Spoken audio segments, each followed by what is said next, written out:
What it is, what it do, what it is, lads and ladettes. Dakota Griswold of GNGU here, bringing you the news today from yesterday. And three pretty interesting stories popped up yesterday. And here, let me go. Yesterday, I want to first say by Engadget, Switch update finally lets you move downloaded games to an SD card. Yesterday, Switch 10.0 hit your Switch, and some pretty interesting updates happened. Here, let's hear a little bit about it. The latest software update for Nintendo Switch consoles has arrived, and version 10.0.0 is finally ready to fix an issue that has plagued the system since it debuted: moving games between internal storage and an SD card. Now that has to be very relieving to hear, because given the fact that the Nintendo Switch is entering year 4, basically, it's in year 4, it's a lot of games you had to have bought. And you're gonna probably need a new SD card, right? Well, if you can, probably move what you have on this SD card possibly to the system, and then get a bigger SD card and put it on that SD card, and it makes it easier for you to probably transfer it between systems. Given you want to move it to a Switch Lite, hopefully that aforementioned Switch Pro, and it would be a little bit easier, But then there's even more features that happen. You got button mapping. But for me, the button mapping screen, it looked interesting. You can switch.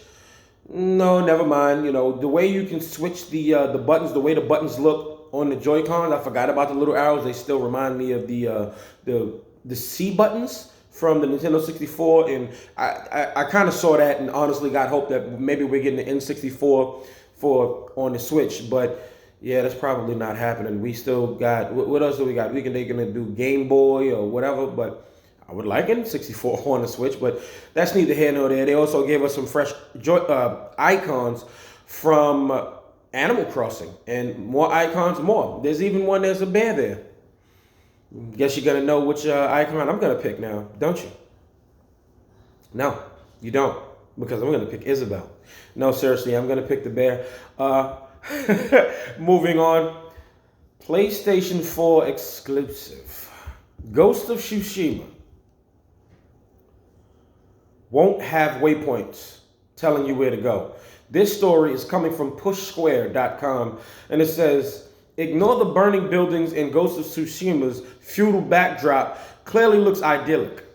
Sucker Punch wants you to drink in the PlayStation 4 exclusive scenery, so it's doing away with irritating waypoints, hoping that you'll explore its open world naturally. The tidbit comes courtesy of official PlayStation Magazine preview, in which it claims that the Seattle-based developer wants you to use landmarks and your knowledge of the world to navigate it. I don't like the sound of that. I'm still going to be open-minded, but I don't like the sound of that. This game looks awesome, and I like to be straight to the point. Straight to the waypoint, if you will, and I like to be navigated. I mean, yes, I absolutely want to see the world, but I actually don't want to get lost in the world. I don't want too many distractions. I don't want too much going on. This game looks awesome, and I'm probably still going to play it, but if navigation is like that, and it's an issue for me personally, it might be a bust. Yeah, but I still keep a close eye on this. Moving on to the final story, and I'm actually very happy to say this. But I'm a big first-person shooter, and when Crysis first came out on the PC, I was like, man, I wish we could have that on consoles.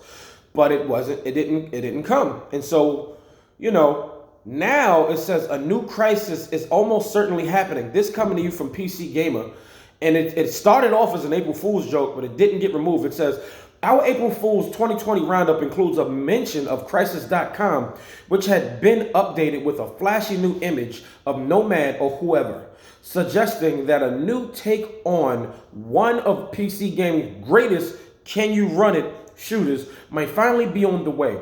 It seemed especially meaningful given the CryEngine showcase video released by Crytek in March, which ends with a brief clip of what appears to be remastered Crysis gameplay. Alas, looking at the source code of the Crysis webpage revealed that hidden among the meta tags were the words April Fool. Hope dies hard, but that's pretty unambiguous and seemed to put an end to the matter. But then today, this happened. Crysis Twitter posted receiving data, and then Xbox replies with a GIF with a guy going like this, and it's saying what's happening, and it's just, don't play with me.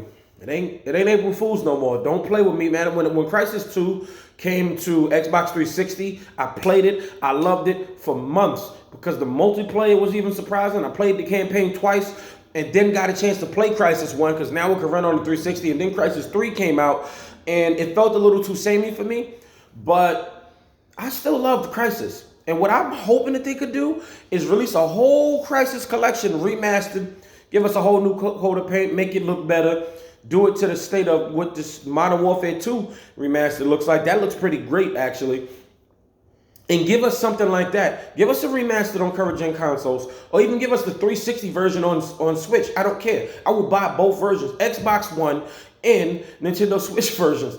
Give us three. Give us the first three remastered, and then, and even multiplayer, please, even the multiplayer. And then maybe Crysis 4. I don't know.